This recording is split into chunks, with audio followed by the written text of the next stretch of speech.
வருங்கால அரசு மருந்தாளர்கள் அனைவருக்கும் ஜேடி ஃபார்மகோவேதா சார்பில் வணக்கங்களை தெரிவிச்சுக்கிறோம். ஸோ எம்ஆர்பி ஃபார்மசிஸ்ட் எக்ஸாம் நடக்குமா நடக்காதா இந்த மாதிரி லேட்டஸ்ட்டான அப்டேட் கேட்டுகிட்டே இருப்பீங்க. ஸோ நம்மளோட சேனலை பொறுத்தளவில் எந்த லேட்டஸ்ட் அப்டேட் வந்தாலும் உடனே அப்டேட் கொடுத்துருவோம்.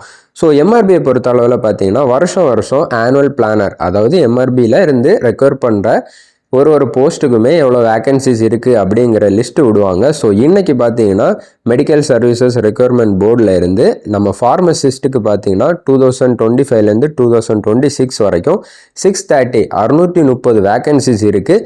மெத்தட் ஆஃப் செலெக்ஷன் பார்த்தீங்கன்னா எக்ஸாமினேஷன் மெத்தட். ஆனால் எக்ஸாம் டேட்டு என்னங்கிறத பற்றி தான் என்ன கொடுத்துருக்காங்கன்னா கோர்ட் கேஸ் பெண்டிங்னு கொடுத்துருக்காங்க. ஓகேவா? ஸோ எக்ஸாம் கண்டிப்பாக நடைபெறும். அது மாதிரி 630 வேக்கன்சிஸ் இருக்குங்கிறத தெரிவிச்சுக்கிறோம். ஸோ நம்மளோட சேனலை பொறுத்த அளவில் ஒரு சப்ஜெக்ட்டுக்கும் பிளேலிஸ்ட் இருக்குது. ஸோ அதை பார்த்து படித்து எக்ஸாமை நல்லபடியாக கிளியர் பண்ணுங்கள்.